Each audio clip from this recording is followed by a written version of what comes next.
Nah, ada yang ingat ini? Ilham Aidit, anak kandungnya DN Aidit yang diundang ke acaranya 1 Muharram di Al Zaitun. Nah, sekarang mari kita dengar pidatonya Panji Gumilang di akhir acara 1 Syuro itu, ya, yang mengomentari siapa Ilham Aidit ini.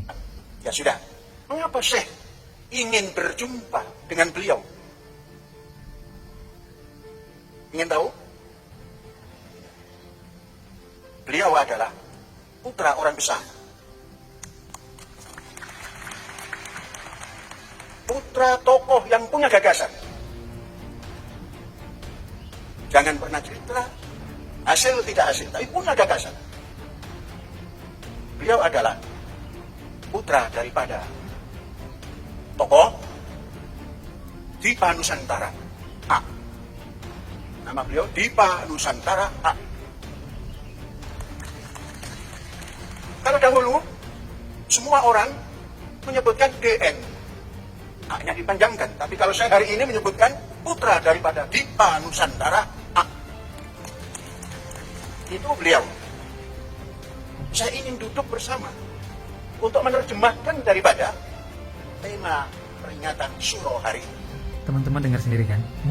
Mungkin selama puluhan tahun lamanya kita mengenal bahwasanya DN Aidit atau Dipa Nusantara Aidit merupakan pimpinan terakhir dari Partai Komunis Indonesia ataupun PKI, kini mendapatkan aplaus dan dijuluki sebagai tokoh besar yang memiliki gagasan. Mengerikan, hanya di forum itu DN Aidit mendapatkan tempat yang spesial namanya sebagai tokoh yang memiliki gagasan. Tinggal pertanyaannya, tokoh seperti apa dia nih? Kenapa dianggap sebagai tokoh besar? Dan apa gagasannya? Ini harus dipertanyakan. Apakah membunuh ribuan orang dan membunuh banyak ulama serta tokoh-tokoh nasional itu merupakan sebuah gagasan? Bagaimana dengan korban bom buaya? Apakah itu disebut dengan gagasan? Atas ide siapa itu semuanya? Oke, sekarang mari kita simak dari pelaku sejarah, sejarawan Prof. Salim Said yang menceritakan siapa dalang di balik peristiwa Gestapo ataupun gerakan September 30. Kutipan dari tulisan kemudian jadi buku seorang sarjana Beijing yang sekolah di Cornell University. Dia menulis disertasi, diceritakan di situ yang berhubungan dengan Gestapo adalah percakapan Mao Zedong dengan Aidit ketika Aidit dalam perjalanan ke Jakarta bulan Agustus tahun 65. Jadi Aidit kan ada di Beijing waktu itu sebelum itu. Dia dipanggil pulang dengan alasan Bung Karno sakit. Dari Moskow dia ke Beijing dulu, mampir di Beijing, ketemu Mao. Dan Mao tanya, kamu mau berbuat apa? Dia ceritakan rencana. Saya kutip di buku saya. Nah, rencananya itu hampir 100% sama dengan apa yang dilaksanakan waktu Gestapo. Jadi jelas sekali bahwa Aidit memainkan peranan penting dalam merencanakan Gestapo. Jelas siapa di balik peristiwa di Gestapo, yaitu DN Aidit. Lantas apakah ini bisa dikatakan sebagai ide dari tokoh besar dan gagasan besar yang dimaksud oleh Panji Gumilang? Apakah ide membunuh 7 orang-orang hebat Indonesia itu merupakan gagasan besar?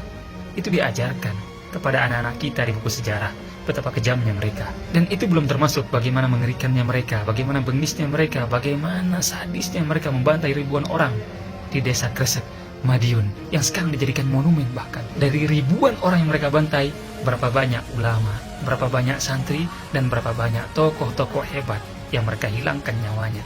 Apakah ini bisa disebut sebagai gagasan besar?